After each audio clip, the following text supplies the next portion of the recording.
Good morning and welcome. So pleased to see all of you here. I'm John Abbott, President and CEO of WGBH, and we are grateful that you are joining us for one of the signature events of the WGBH calendar, an entire day when we put down our everyday work to think about big ideas and news stories, and we have you among us to help us make the most of this day.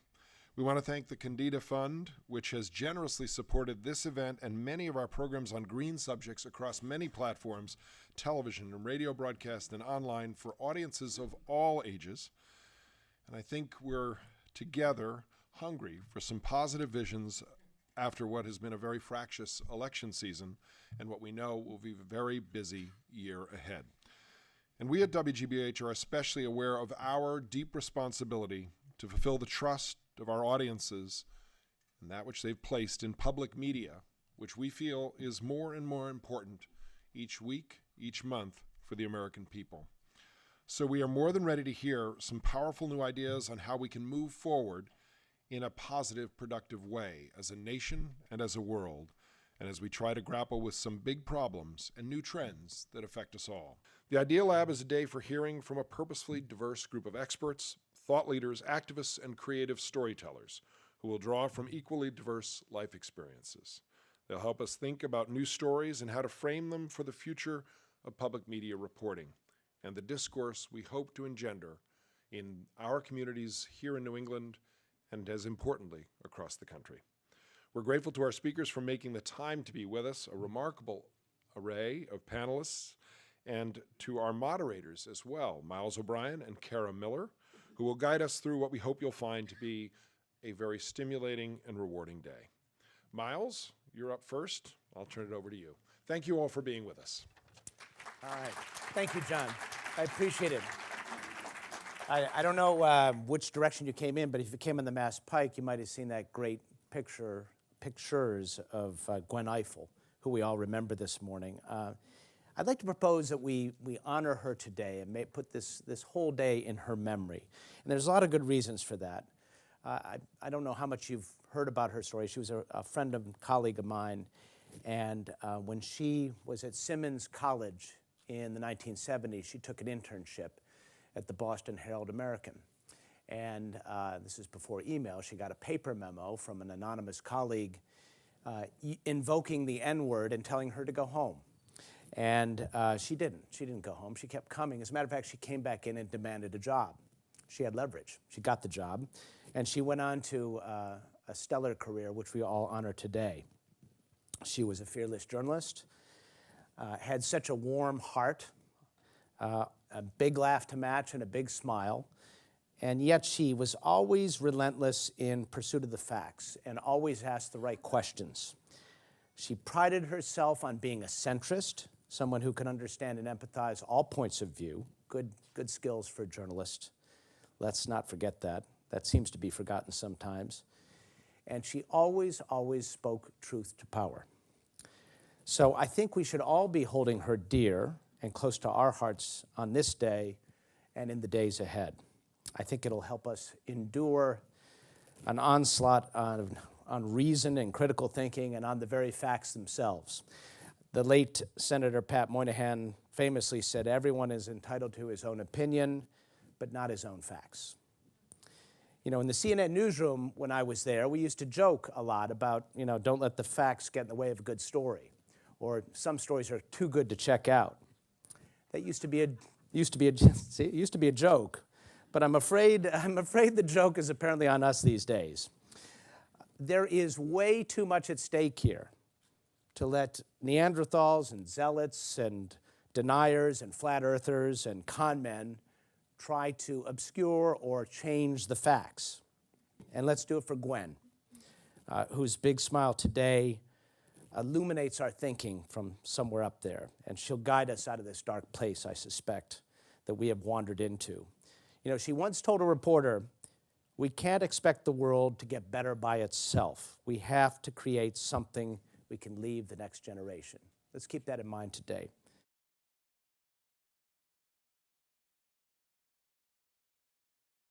Our first session today is Biodiversity News from Nature. We'll hear from other creatures, other worlds, and not only the visible ones, but things like the microbiome, the critters that are kind of invisibly with us and keep us healthy or not. And how we look at this world, macro, micro, or microscopic, or nano, is an important way of thinking about the world in general. And you know, going back to Gwen, thinking about stories from all perspectives, and in this case, quite literally. So let's begin with somebody who is going to wow us with some spectacular images that have an important purpose behind them. He is a renowned National Geographic photographer who comes from the wilds of Nebraska. I don't know how that happened, but yeah, the Serengeti of the U.S. out there. Joel Sartore, give him a round of applause, please. So I thought I would just start in today. If we can turn the lights down, that would be great, since it's, you know, pictures and all. It'd be great to be able to see them. You know, I'm known for doing natural history work, and that's what I thought we'd talk about today. I always get asked one question, you know, when you go out on these assignments, you know, have you ever come close to being killed? And one lady asked me if I ever had been killed on assignment yet. Not really, not yet, but actually the worst bird I've ever had to photograph, we had the GBH crew with me, and they got to film this. God damn. Here we go, Red. This is like a $6,000 camera. Doesn't he know that? Hey. Ow. God damn. Do you like this bird? All right, done. Thank God. Not very nice. But a more recent story on koalas in northern Australia. The koala in northern Australia, it's in trouble, and these pictures may look cute, and they may draw readers in the story, which is great, but they allow us to publish something like this that really speaks to why koalas are in trouble. They're out of habitat in many places in northern Australia. So when you see koalas trapped in these urban areas, about ready to be hit by a car or bitten clean through the skull by a dog, I knew that there was one wildlife hospital that would save 1 week's worth of dead koalas in a freezer, including this mom and daughter there in the lower corner. And this picture, when it was published, went around the world, went viral, and the government of Australia had been resisting listing the koala as imperiled, and a couple months after we published this, it got listed, and this picture helped. I can't say it did the whole thing, but it helped. So the photo arc, as we call it, we're using these black and white backgrounds as a great equalizer to try to get all animals an equal footing or an equal say, whether you're a weird-looking black lemur or a cheetah or a bobtail squid. The goal is to make all creatures, great and small, valuable in people's eyes, and to get people to just look animals in the eye, if they have eyes, and to fall in love with them, or to think that they're weird or interesting or ferocious or colorful or anthropomorphic, whatever it takes to get them into the tent of conservation and get them to realize that there's value here, maybe value that we had not even thought of. This one's gone extinct in the 10 years I've been doing the photo arc now, and this, and this, and this, and this. It's not just little stuff we're driving away, though. It's the big stuff, too. And so they allowed me to paint that background black. We dial down the lights, we dial up in the flash, zoom in. South China tiger, it's one of the world's rarest big mammals. I like to do primates as well, as much as I can, because they seem to connect a lot. We have this meter called National Geographic Instagram, reaches more than 60 million people every time we post. Primates by far get the biggest response. Hundreds of thousands of likes with still photographs being posted, and it's really remarkable, and we can see what turns people on. They love baby animals. Baby animals are a big, big deal. Colorful, weird, of course. This one's a proboscis monkey. He has to lift his snout up to eat. That's our 6,000th, right? We're going to 12, every animal in captivity in the world. There's about 12,000. That's the halfway point. That happened last summer at Singapore. Most of the public doesn't know what the word biodiversity means, but they know what cute is. And that's a way of getting people into the tent. If they get into the tent, and usually it's through some mammal with big eyes, maybe we can teach them about the fact that all of us can do something. And I used to be satisfied with that. That's enough. And now, you know, in the last few months, I'm thinking that's not good enough. So I'm going to morph the photo arc a bit and make it so that we literally lead people to get them to take action. And I want to start with pollinators, because pollinators, that's something all of us can work on. If we have a yard, we can quit using chemicals on the yard and we can plant milkweed to get monarchs back. It's something that's easy to do, cheap to do, and yields enormous results. People can see the results in a season. So that's where we're going to try to take people. So, you know, the good news is that 85–90% of what I've shown you today can be saved, but it really will take the public to get involved. And I believe in public involvement. I think that when people see a need, they rush to fill it. With cute animals, that's a no-brainer. The giant panda has been saved from extinction. But in this country, the whooping crane and the California condor, the Mexican gray wolf and the black-footed ferret, even the Vancouver Island marmot, these are animals that all got down to fewer than 2 dozen, and they are stable now because of people that cared. People were educated, they knew what the need was, and these aren't the prettiest animals, but they saved them because they knew and they rushed in to fill the need. I'm eternally optimistic about the fact that we can save most of the biodiversity, but it starts with education. That's it. We have to let people know these animals are important and they're amazing. So I guess to sum up, I guess I can ask you only one thing. What are you going to do? Thank you.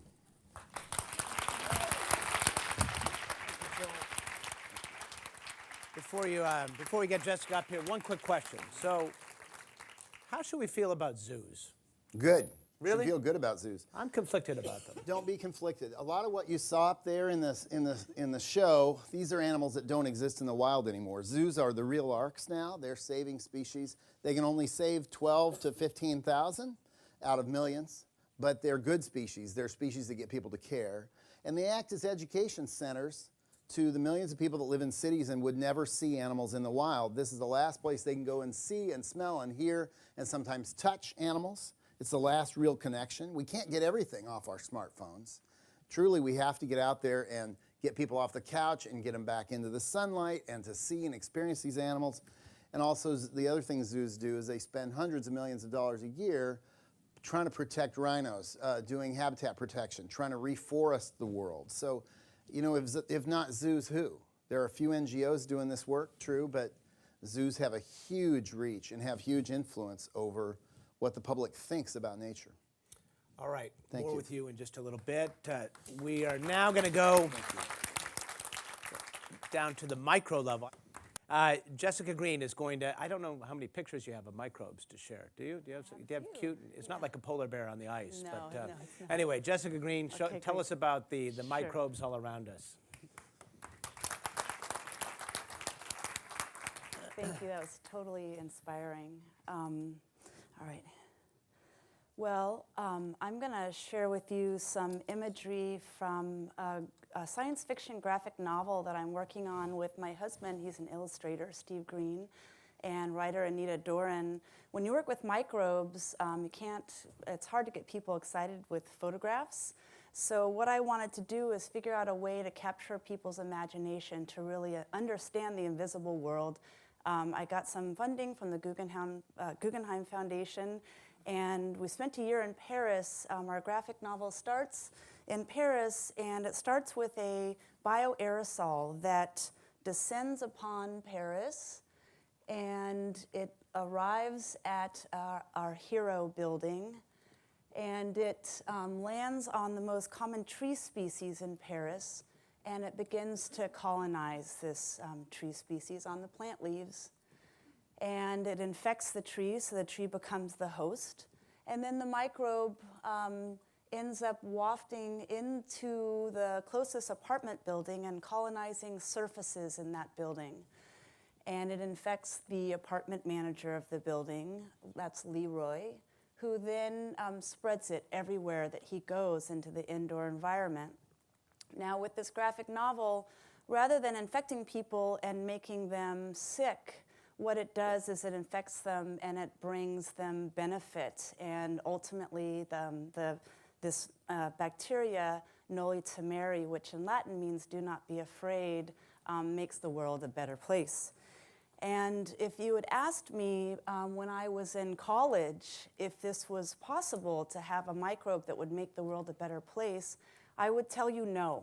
I was trained as an engineer. This is my textbook. When I was in graduate school at UC Berkeley, one of the things I learned a lot about was environmental contamination, air quality, indoor air quality, and what we were taught is how to model the fate and transport of chemicals. We were taught using the principles of physics and chemistry, and we modeled microbes just like they were pollutants. At that time, we were taught that microbes were not good things to have in the indoor environment. We actually thought we could control whether or not they were in the indoor environment, and that they were something that we should keep outside. And there were very good reasons for this at the time. At that time, if you wanted to study microbes, one of the ways that you would do that is by putting them under the microscope. But we know now that you can't tell microbes, most of them, apart by looking at them under the microscope because they have very few morphologies. Like this rod shape is a very common morphology for bacteria. And also, we now know that less than 1% of all microbes on planet Earth can be brought back to the lab and cultured. I used to culture microbes on an agar plate when I was in graduate school for some of the work that I did, and what we grew was what we knew at that time. But today, if you were going to take a sample of microbes from any environment on Earth, this is the way that you would look at it. You would look at gene sequences made of base pairs A, T, G, and C. When I was just finishing my PhD, a wonderful paper came out by Norman Pace where he showed for the first time how you could compare genes from microbes sampled in the environment, and from those gene-gene comparisons say something about biological diversity. And what totally blew my mind was this map of the world, of the evolutionary history of the world, where he showed us that the bulk of the world, as we know it, is made up of organisms that you can't see with the naked eye. So humans and plants and animals make up a small portion of the tree of life. If you combine the ability to compare gene sequences to understand something about biological diversity with the radical decline in the cost of sequencing, it's completely transformed the world as we know it. We now understand that microbes are surrounding us everywhere, diverse sets of microbes. They're in the air that we breathe. There's over 1 million bacteria per cubic meter in the air in this room. We know that our bodies are made up of diverse sets of microbes, and that the microbes in and on our bodies and in all hosts, all plants and animals, are crucial for the health and well-being of those hosts. So our microbes play an important role in regulating our immune system, our metabolism, and they even have been shown in mice to influence the way that we think and feel, or that mice think and feel, and we're beginning to understand more about that for humans. So what I've been doing for about the past decade is combining information about what we know about microbiomes to study the built environment where all of us are going to spend at least 90% of our lives, sadly. The first work that I did looking at the built environment microbiome was working as the director. I'm the founding director of the Biology and Built Environment Center at the University of Oregon, and a hospital in Portland, Providence Health and Services, asked the center if it was possible to understand what systems like this were doing to the hospital environment. Mechanical ventilation systems in the modern world are very energy intensive, and it's becoming unclear whether or not they're actually providing what we need from a health standpoint. How many of you have been into a hospital where you were able to open the windows? So it's very uncommon, particularly in America, to be able to do that. And what Providence Health and Services asked us to do was to sample the air in their hospital environments. And one of the reasons was not only because they were interested in energy efficiency, but also the issue of hospital-acquired infections.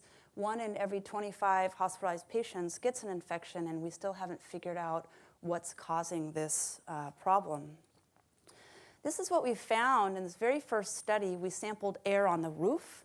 We sampled air in patient rooms where they were mechanically ventilated, business as usual, and we sampled air in rooms where they changed the windows and let us open the windows in the patient rooms. I first want you to look on the x-axis. This is a measure of diversity of the bacteria in the air. It's a measure of evolutionary diversity, so there were many more than 40 species of bacteria in each air sample. But what matters is that you have more variety as you go out to the right. And what we found is that outdoor air has the greatest variety of microorganisms, and mechanically ventilated rooms had the smallest variety of microbes, so they're a bit like a monoculture. And if you take the genes that we sampled from the air, we found that in the mechanically ventilated rooms, those genes were the most closely related to known pathogens, had the highest proportion of microbes that were closely related to known pathogens. Now, if you take each of those samples and put them into a statistical map where data points that are closer, I'm getting a little feedback. Can you hear that? Yeah. Should I turn my microphone off? Nope, okay. So the statistical map, samples that are closer to one another mean that they have more biological diversity in common with one another. And when I first saw this graph, it completely shifted my thinking about the indoor environment. I had expected that no matter how you ventilate an indoor environment, you're going to have some microbes from the outdoors that are in the inside. But we found that wasn't true. Mechanically ventilated rooms had a completely different subset of microbes indoors. It's probably the same in this room relative to what we found outside. And once we took those gene sequences and compared them to a database of sequences that had been collected from the human microbiome, from the mouth and from skin, we found that that's what you really end up seeing in mechanically ventilated spaces. Whereas if you compare the gene sequences that were collected outdoors, you would find microbes that are commonly found in water bodies and soils and on plants. That was the first study that we did. We then moved on to the Lillis Business Complex at the University of Oregon. And we wanted to study the Lillis Business Complex because it had hundreds of rooms, and I was inspired by E.O. Wilson, who published a book about island biogeography to study biological diversity. And really, we were thinking of each of these rooms in this building like an island in an archipelago. We were wondering if some of the same principles would hold for microbes that hold for plants and animals. Now, if you're a faculty member in the Lillis Business Complex, you get to choose what kind of an office you want. You can have an office that has a window and is window ventilated, or you can have an office that has a window but it doesn't open and your room is mechanically ventilated. And just by sampling the dust in these faculty offices, we saw that you have a radically different type of microbiome in the dust in those offices. If you have a window-ventilated room, again, you have microbes that are more commonly found out in the environment, on plant leaves and in soils, whereas if you have a mechanically ventilated office, you have microbes that are most commonly found in and on the human body. And this was really of value to the architects that I collaborate to understand, more importantly, how this gradient of energy use in these two different space types influences indoor environmental quality using genetic data. This is another statistical map where data points that are closer together, again, show more common microbiomes. And again, you can see that there's a really different set of bacteria in window-ventilated rooms versus mechanically ventilated rooms. And again, these offices are just right across the hall from one another, and they're designed in a similar fashion. So I'm going to share another data story from you with work that I've done through my company, Phylagen, where a Fortune 50 company in the Bay Area who's invested a lot into thinking about worker health and productivity and invested a lot in how they design their office spaces to optimize worker health and productivity. They wanted to know if their office design impacted the indoor microbiome like they had seen in the publications that we had created at the Biology and Built Environment Center. And ultimately, they were interested in whether or not this influenced, there was a mechanism through understanding indoor microbiology for understanding worker health and productivity. So this company ventilates and filters their air at a level comparable to a neonatal intensive care unit. They invest a lot of resources into air quality, and they have three filtration system with a MERV 13, something that's like a HEPA filter, and then a carbon filter. So what they asked us to do was to study the indoor environment, business as usual in their facility, and then they had their facilities crew take the filters out of their system so they could have 100% outdoor air into their buildings. So we ran this experiment for almost a month. We took about 600 air samples. So this is the data before we've run machine learning algorithms on the data set. And this is how the data clustered after we ran our algorithms. This is unsupervised learning and machine learning. And what I want you to look at is when you see people versus no people. So again, data points that are closer together have more similar microbial communities. And that's the biggest driver of what we saw in these air samples, is whether or not people were in the indoor environment. But even when the building was occupied, we really saw a big difference between the recirculated air environment, where that's in the red, and the outside air environment. But we saw the biggest effect of these two different treatments at night and on the weekends when people weren't in the building. And so what this group is interested in doing now, and there's actually an experiment running at this moment, is they're exploring whether or not they can do something in their facilities called a night flush, where at night, typically in an office space, the mechanical ventilation is shut off at night. But if it's possible to let air in at night when people aren't in the building, when particulate matter is low outside, that might be a way to bring back the outdoor microbiome into spaces. So they're working right now to understand if it's possible to optimize what we're calling microbiological indoor environmental quality by managing both occupancy and ventilation at the same time. And finally, again, this company is very interested in energy efficiency and sustainability and sustainable design. And what they had us do during these experiments is measure energy consumption on the mechanical ventilation systems during this experiment that we ran. So what's important here to look at is on the y-axis, we looked at the abundance of allergens, fungal allergens that were in the air during this experiment. And what we found is, regardless of whether people were in the building or not, we found a reduction in fungal allergens when we let in 100% outdoor air versus the mechanically ventilated air. And we believe that that's because people bring allergens, they carry them on their clothes and they resuspend them when they're in the indoor environment. And so the bottom line is that we're an extraordinary source of microbes and something we didn't really understand before. Now, does it really matter what's going on with microbes in indoor air or in dust? We're beginning to learn that it does seem to matter, and there's many different ways of looking at this.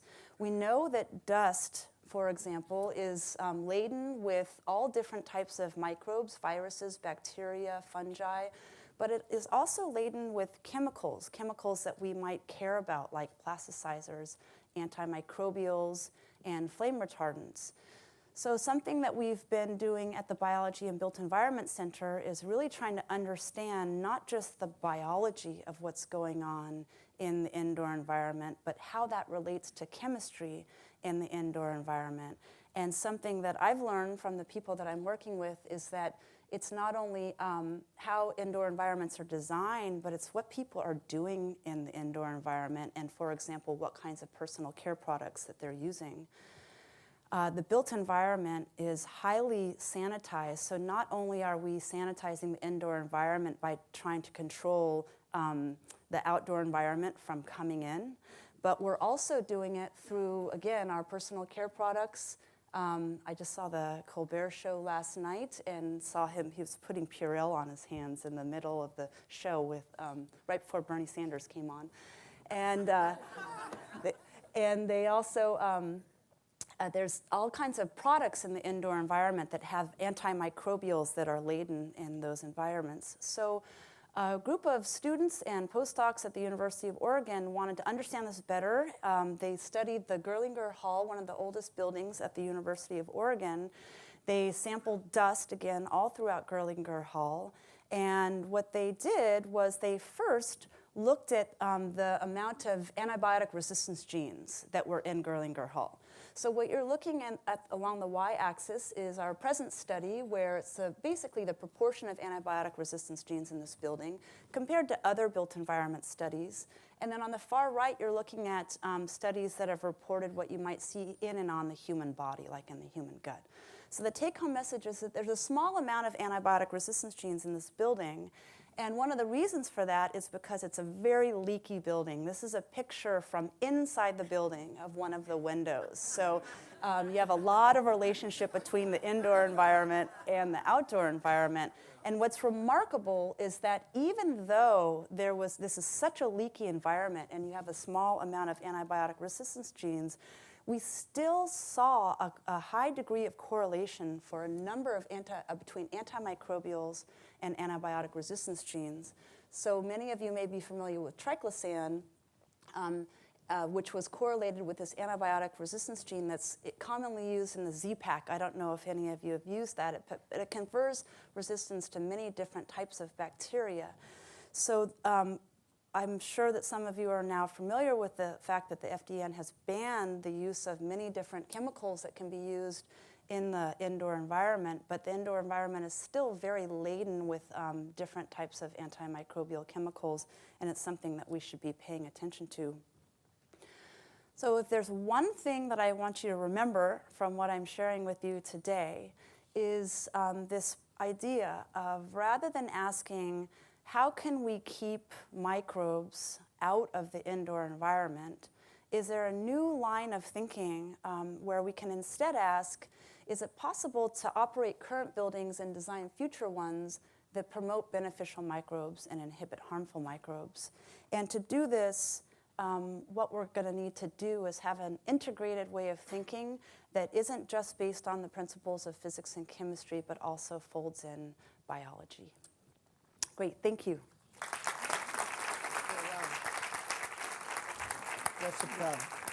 Just one quick question that occurs to me. I know the air is pure in Oregon, but I imagine there are places where the trade-off with the microbes versus the air pollution might make it better to shut the window. Have you looked at that much? Yeah, so people are looking at that now, this trade-off, because we know fine particulate matter, for example, is carcinogenic.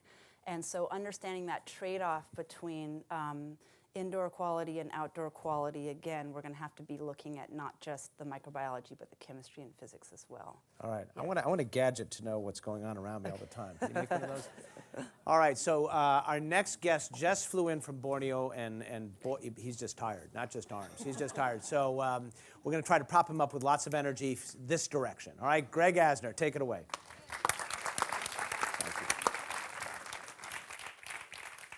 Great to be here. Thanks for having me.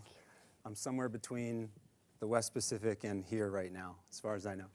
I'm going to talk today about some new science and technology that's changing the way we are viewing, managing, and exploring Earth. I want to start with the statement that has driven my career. It's been the statement that I really have followed for 20 years now, and it is our ability to measure and visualize environmental change at large scales, yet with actionable detail, is key to managing Earth. And you might say, manage Earth? Are we really managing Earth? Well, we are. We're doing it rather poorly, but we're trying. We manage our water systems, take the Catskills as the primary watershed for New York City. We manage fire in California, where I work, the Sierra Nevadas. We trying to manage fire there. We manage animal populations, whether they're in our protected areas or not. And those types of management issues are still challenging us, especially at a time when you may have heard recently that since the 1970s, we've lost about 60% of our wildlife on Earth. So it's a challenge. We're managing at the grand scale, or at least we're trying to. At least other countries are trying to. We are now committed through the Paris Agreement and many years of effort leading up to the Paris Agreement to try to get our CO2 emissions under control, to try to turn this spaceship Earth around in terms of the heating rates that we are undergoing today. What I'm going to do today, I had to pick a topic because I have 18 minutes or so, and I'm going to talk about forests. I could really talk about any environmental topic or any environmental sector, but I want to hit forests today with you guys because I think people like forests. I've never had someone come up to me and say, I really dislike forests. People generally like forests, even if they don't really know much about them. And that's interesting in itself. Forests provide, of course, water resources to us, like the example I gave you for New York. They provide an incredibly important service at the global scale in terms of carbon sequestration and oxygen provisioning, especially carbon sequestration. For example, tropical forests sequester more than 1 billion tons of new carbon every year, which is more than all of the emissions from Europe per year. And of course, forests are critical in the context of habitat for the greater biodiversity. Sure, the trees are important, but there are millions of species that inhabit these forests. One of the things that I have been challenged with for the last 20 years is depicted here. One is experiencing, studying, managing a forest within a forest in the top right is quite hard to do. You're seeing the trees without the forest. And then current satellite technology, almost all of the satellite technology that's in orbit today, gives us this kind of view we see on the left, which is there a forest or is there not a forest? And that's useful, but it's extremely limited in the context of actually managing something. These cartoon graphs give us an example of where we want to take it, why we want to get beyond whether there is just a forest present or not, and actually say something about the forest. This is a graph that shows that forests are not all built equally. Their structure and their architecture vary quite a lot, and that leads to differences in biomass or carbon stocks. Those are synonyms in this context, just by the height, weight, size of the trees that are present. And then the harder one, and I love Joel's talk because it really opened up biodiversity for us, is that the idea that forests are all created equal in the sense of what they harbor is totally untrue. And yet we have very poor understanding of the geography, or in my world, the biogeography of forests and how they are constructed in terms of the species that live there. I like this photo because it gives us some sense that the trees are not all the same in this landscape.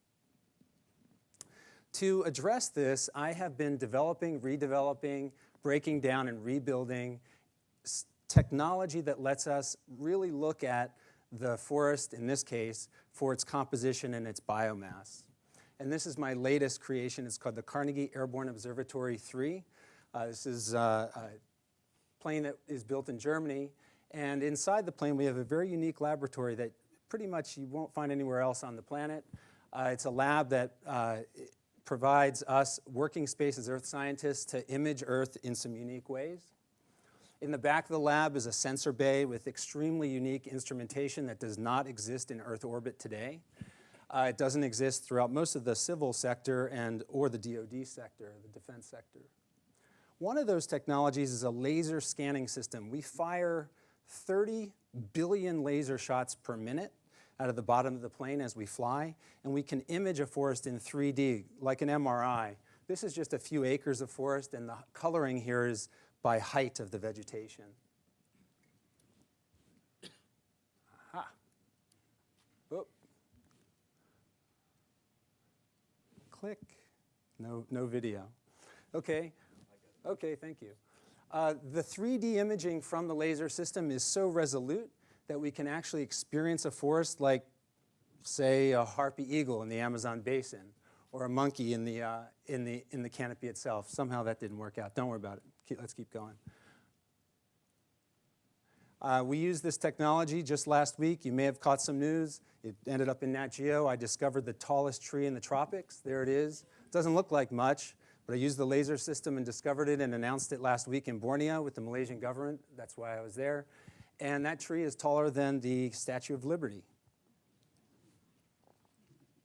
We have other instrumentation in the back. This is affectionately known as the big gold sensor. You might figure out why. It allows us to look not only at the height and structure and architecture of trees, but literally peer into the tree and understand its chemistry, just like going to the doctor and getting a chemical a blood test, so to speak. And today we can measure 23 chemicals in trees, in this case, while we're flying over them. This allows us to take this 3D image of a forest and convert it not only to the chemicals, but we've developed signatures of the different species. They have signatures like you write your name, and those signatures allow us to actually map the different species that are in the forest, and these colors are different species. Or you can just fly over the Golden Gate Bridge and in about 2 seconds of data collect, get a cool image. and it's fun because we do generate a lot of this stuff just for fun, you know, to reach out to people. I'll get to that at the end. I'm going to talk about very quickly, four examples of how we use this technology. It's cool stuff, but my program has really focused on discovery, conservation, and action type applications. One, in terms of action, is I've been dealing with illegal gold mining in the tropics for a long time. Pretty well known in my little sphere for that. Gold prices have, of course, skyrocketed since about 2005.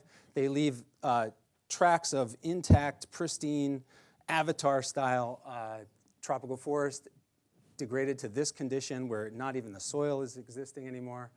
And we've used the technology to fly over these gold mines and with the chemical detection determine how much mercury is in the water, which is the mercury is used for the gold mining process. The redder it is, the more mercury polluted it is. And it's only been through this mechanism that we've been able to map whole watersheds. This is a watershed in the Amazon basin. The left side is the Andes and the right side is out towards Brazil. And all of the gold mines and the different levels of mercury saturation. And that has propelled a huge amount of effort by law enforcement, by international bodies and so forth to try to get some of this under control. So that's an action example. We've used the technology to actually focus on issues of climate change. One of those has to do with forests, and that carbon that I told you about is stored in forests. It's critically important that we understand not only how much carbon is stored in forests today, but how that's changing over time. This is an obvious change caused by oil palm expansion in tropical forests, taken out of the cockpit of my plane. One of those mechanisms that we've used, the international community has really focused on, and that's part of the Paris Agreement as well, is the idea that we can use forests as carbon conservation mechanisms. And that is a powerful policy tool to keep forests standing, to get forests to allow them to grow, to replant and so forth as what we call carbon sinks. To do this, we have to have some sort of accounting system. So our aircraft system is extremely good at measuring the structure and the carbon content of forest. This is an old spread that was in the 2011 issue of National Geographic. We flew over this area. This is about a 3-second data collect. Yet you see quite a large landscape with a lot of heterogeneity. You see red, those are trees that are storing lots of carbon. You see blues, those are landscapes that have been deforested and don't have much carbon left in them. And it's through that process that we've been able to map whole countries.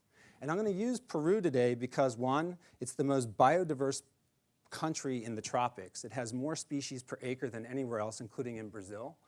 And two, it's a frontier country. It's doing quite well in terms of economic growth. And that means that this country has a lot of decisions to make environmentally as its trajectory is developed and cements over time. By flying over and mapping the carbon content of Peru, high carbon in red, low in blue, and then overlaying all of their plans, like where are their logging concessions, where are their fossil oil concessions, where are their indigenous communities, where are their national parks, and so forth, we're able to actually, for the first time ever, build a balance sheet for them. And they are using this balance sheet to actually manage forward their carbon. That was highlighted in this example in Newsweek a couple years ago, and that's what helped bring the $350 million in investment in their forest carbon. Another example is using forests or managing forests in the context of climate change. And this is one of those wicked hard problems. Forests are undergoing climate change. If you're in my part of the community, there isn't any question about it. We're measuring the change. So whether there is a change or not is not in question anymore. But the hard part is how to deal with it. An example is where I live in California. We're really in our 6th year of drought. Yeah, we're getting some rain, but we're way down. We're below 25% of our long-term average. Everybody's focused on reservoirs, critical for tap water and for agriculture and so forth. We haven't really looked at forests and how they're doing or faring in the context of this drought. You fly over in the summertime, and that's your view of a forest. If you get to Sequoia Kings Canyon National Park, you might see it like this, partially on fire. And you can't really tell what's going on in these forests. One of our technologies can see into these trees and measure the amount of water in every single tree we fly over. And what better way to understand how a tree is doing than to measure how much water is in it? It's the gardener's perspective, but using high-tech methods to get millions and millions of trees per minute as we fly over. See if this works. It's kind of not working. Let me try that again. Okay, that's, can't tell from up here, but the trees that you see here in blue are doing just fine. Trees that are in yellow are maybe teetering, and trees that are in red are wicked dry and are ready for something bad to happen, like maybe a fire to break out and burn those. And so what we are working with federal managers here in this case is managing the landscape for the drought impact as experienced by the trees themselves, rather than just saying, well, it hasn't rained. So in this case, this is a tactical use of the technology for fire management. One of the other things about the technology is it allows us to look at how much water is in the forest canopy, even at the state scale. If it's colored with a yellow to red, that's forest, that's the forested part of California. Red, bad. Red, dry trees, big problem.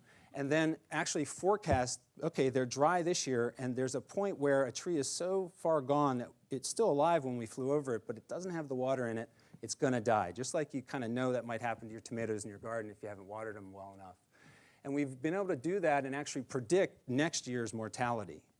And that's the first time that technology of any sort has been used to predict changes in the biosphere about a year ahead of time is the state of the art.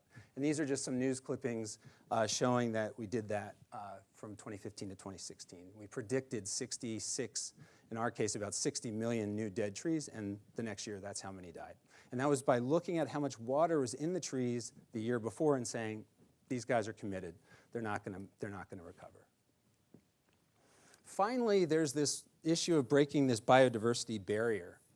The biodiversity barrier is a hard one because people don't understand what biodiversity is yet in the general sense. Us scientists who work on it definitely do, yet none of us can map it. So how do we get maps that allow us to teach and also to make decision-making better and to make Earth management possible? I'm going to go back to Peru because I told you it's one of the most biodiverse terrestrial countries, one of the most biodiverse country in the terrestrial sphere. And I have it turned on its side here, so the Pacific is up on the top of the screen, just so it fits the screen better. In a case like this, we can fly over the Andes. Yes, it's working, great. We can fly over the Andes, we can fly over the submontane, we can go over the lowlands all in a single flight. And with our imaging system, oh boy. With our imaging system, is it coming out okay up there? I can't tell. Is it? Okay, there we go. We can actually measure, using that big gold sensor, this number of species per acre as we fly over, tree species in this case. And this is the breakthrough technology. I'm showing this for the first time just this month. And collect up a large region like the Peruvian Amazon. I put here slightly flippantly on the bottom right that Google Earth is an ecological lie by omission. Yeah, it's a great tool, but it paints the entire region the same. It's green, it's forest, or it's not forest. It's that old satellite technology we've been living with for 50 years. Nowadays, we can fly over and say, no, these forests are all different. They actually contain different species, shown here in a map of different colors. Turn it back on its proper angle, and then overlay, in this case, for the Peruvian government and the UN that's sponsoring us, the different protected areas. These are national parks and state parks and so forth. And literally just make it a simple process. Say, okay, which colors are not being protected today? Which ones are? And as you can see, many are, but even more are not. And that's the state of the art today in protected area management, decision making in the context of biodiversity. I want to end with two comments. One is I actually have a design. It's shown here on the left, and a proposal, and I'm still failing, but I'm getting further and further as I go, to put the technology into Earth orbit. Why have an airplane that puts me around maybe 4 or 5 countries per year when I can build a satellite system that'll pass over every spot on Earth every 15 days and get the same quality of data that I showed you today? And this is a mission that we've vetted engineering plans, test beds, all of that kind of stuff. We're working on getting the proper funding. I'm not sure that the next administration is going to be interested in biodiversity, so we're looking overseas as well to find a way forward to get biodiversity mapped on planet Earth for the first time ever. Until then, we are focusing also on outreach. My airborne platform and my Earth scientists are a very charismatic bunch, and that allows us to reach out, whether it's art, fashion, President Santos from Colombia, Ministers of Environment, covers of Nat Geo, whatever it is, students, most importantly. This medium of technology at the large scale with the sufficient detail that I talked about in the beginning, that allows us to capture the minds, souls, and spirits of a lot of people as we go. If you're interested in this and interested in watching us over time, we of course have a website that we keep quite well updated. It's got a lot of interactive videos and so forth. And I want to thank my sponsors who make this possible. Thank you. Thank you, Greg. Let's go take a seat. And Jessica, where are you? And Joel, where are you? Come on up. Why don't you guys take a seat for a second? So quick question. You mentioned, go ahead and sit down. You mentioned Google Earth. If I go to Google Earth right now, can I see your data? No. Why not? They don't host it. Well, But you can go to our website. That would be a and nice see our data. thing. That's why they've refused, or No, they're off doing other stuff. So, yeah. I think that there's an issue of when you can piece together the biogeography of the planet in small patches, small being the country of Peru, Malaysia, and so forth, there's less interest. That's why we have to go global. Once we get the global coverage, I'm sure the Google Earths are going to want to be hosting that. All right, so there's a long It's a history. scale issue. You know, going back to Landsat, there's a long history of satellites that are trained back looking at us. Why hasn't NASA or NOAA or some other entity done this in the past? It's a combination of the realization that biodiversity matters, that biodiversity isn't just something that we should care about, but it actually has a function in the Earth system. It actually helps regulate water and carbon and all these other things. And maybe most importantly, this technology is so new that hasn't had a chance yet. And does it work just fine if it's at 17,000 miles up or something? Yeah, it's scalable that way. Wow. Absolutely. So which agency have you been pitching this to NASA or somebody? Yeah. Good luck. Who will be the NASA administrator under this administration? We'll see, yeah. Buzz, Charlie probably. Bolden. Yeah. All right, so Jessica, who does your animations? Oh, Cameron good. Sladen at Cosmosite and Janet Owasa at 1 Micron. Yeah. Yeah. They're great artists. I mean, the theme that runs through all of you is the power of an image here, Joel. Picture worth 1,000 words and all, but we need some words behind it too, don't we? We do, yeah. I hope I never have a stroke. I'm done. I'm sunk. No, I mean, yeah, it's pretty critical. I think it's, going back to what I was saying earlier, if we can show people things, but we need to actually tell them, I'm afraid to say it, we have to guide them in how to think in terms of what actions they can take. I don't think it's enough to just lay it out. I think we have to actually say, okay, here's the problem, here's how we fix it. And hopefully they're smart enough to do it. Hey, Jessica, in that building where you have the choice between a window or not, how many people choose the sealed up office? Oh, it seemed to be about 50% of Really? the faculty members. They don't want to open the window.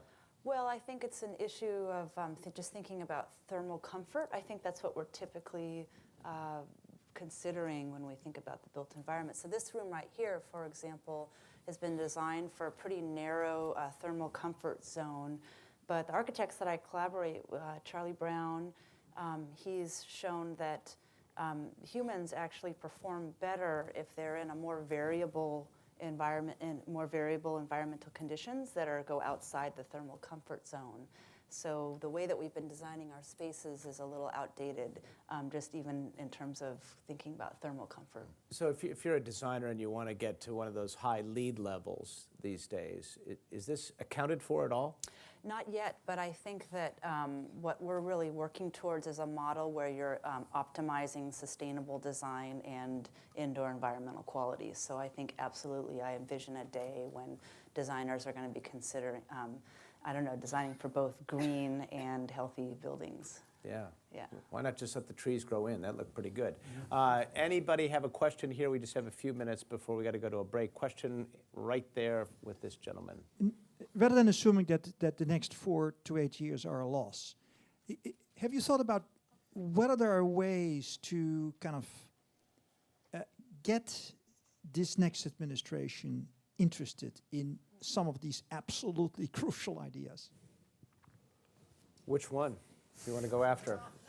Let's start with space. What about just going to Elon Musk and saying, hey, why don't you just throw one of those things up there for me? Yeah. Or so, you know, The philanthropic Bezos, or route? you pick your favorite billionaire space tycoon. I'll leave the person unnamed. I think, good. I think carbon. I think carbon is one where there's a lot of interest. Biodiversity is, how do you get? It's a philanthropic process if we're talking biodiversity, because nobody's seeing where the money is yet for mapping biodiversity. So that's the challenge. I think people see there's carbon investment. Maybe mapping carbon is not just a donation, but there's a business to be built around it, perhaps. So I don't know. But the biodiversity is something that I don't know how the next administration or any of its characters are going to interact with it, but I'm reeling in the last week like the rest of you. Yeah, trying to different figure set it of out. microbes moving into the White House, I'd Yeah. say, for sure. So Yeah. should get some sensors in there right away. I think it's a potential science project right there, I think. Anybody else with a question? Back to this point about biodiversity and how we identify opportunities to make money, or what are the financial incentives. What about the role of ecosystem services in that, which I think you alluded a little bit to in your presentation about the images you were capturing? That's me, yeah. Yeah. Yeah, so in our field, we talk about ecosystem services. Those are kind of depicted by the water services provided by a watershed, a forested watershed, carbon sequestration, oxygen provisioning, and biodiversity. The question has been, how does biodiversity mediate that process? And in our little niche of the science, we know that the fabric of biodiversity actually does strongly control the services provided by ecosystems to us, whether it's the water cycle or atmospheric processes or whatever. Communicating the importance of the fabric of biodiversity and how it actually stitches this together and makes it work on the Earth's surface is the challenge of scientists like me. And we're not that great at doing that yet. Yeah, it's important you try, though. Yeah. The old what's in it for me is very important. When you talk about extinction of animals, eventually this is going to lead to our own extinction, Sure, in oh, theory, yeah. right? So Half of What's the everything. one animal, if we lose that, we're done? Do we Well, know? pollinators are pretty bad. Probably, that'd be a bad one. Yeah, right? I mean, for me, I'm not a scientist. I'm a journalist, and I relate it this way. In my talks, I just say, 1 in 3 bites of food comes from a pollinating insect, and we can all get behind bees and butterflies, but flies count too. There's lots of insects, and so it's important to preserve those, and it's important to preserve rainforests because they don't just sequester carbon, which most of the public doesn't understand a bit, but they provide us with rainfall in the right amounts so that we can grow food to feed all the people. Without forests around the world, people will die. Millions of people will die because most crops are not irrigated. They're dry land. So I have to simplify it down, and it's fine. And going back to the last question in terms of will the next 4 years or 8 years be lost? Oh, absolutely not. I mean, politicians are usually drugged along by public whim, right? Public wishes. And so all of our jobs don't change a bit. We have to, if we can educate the public in terms of what's really good for the planet is also good for us, that mission, that work never stops. Politicians come and go. This is like we're literally talking about the future of all life on the planet here. So Jessica, when you try to connect the microbes all around us, on us, in our offices, to individuals, I would imagine they get pretty interested in that. It isn't that Yeah. hard to make them aware of it, at least, right? Well, I've been sitting here trying to decide if I was going to make a confession or not, and Please do. I'm going to. Consider me So, Father O'Brien. When I was a graduate student, my whole thesis was focused on mathematically modeling biological diversity and understanding what would happen if you lost a patch of rainforest, for example, or estimating biological diversity if you didn't have the types of visualization tools that you've built or you didn't have a skill set like you have. And I felt great despair in the first 10 years of my career, even as an assistant professor, because I didn't feel like I was making any traction because I didn't think that people really cared about biological diversity. And when I started working with microbes, which was really fun because the science and technology is just so cool, people start listening when you relate it to public health. So I thought, oh, maybe I can have an influence on climate change by working on sustainable building design if it also links to people's health, because the Charlie Brown, the architect I collaborate with, he's just given his whole life to sustainable design and made such a huge impact on how buildings are designed because he cares about climate change. And so I look at what both you are doing and think, my real heart is with preserving biological diversity, and I just wonder if I'm doing the right thing, if I should have tried a little harder, if I should go back to kind of doing some of the work that both you are doing. It's so important. I wouldn't stop what you're doing. I think you're doing a pretty good job. I think it's just, yeah. It's all just where the focal plane of the lens is, in the case of you guys, one way, all the way up high, down, and into microbes. Another question from John Berdar down here in the front. I'm curious about how you manage your own space in terms of air. Oh. Good question. Well, I live in a naturally ventilated space, and I don't like being in a hotel where I can't open the window. So I also realize that we still have a lot to learn about sort of what's going on with indoor environmental quality. But I do have a phobia of antimicrobials and being in spaces where I like to go outside as much as possible. All right, so Purell or no for you? Not for me. And I'm not saying there's a scientific basis behind that, but I think that we should go with our own microbes that we have in Run our with the body. microbes. Run with your own microbes. All right, yeah. all right. Yeah. All right.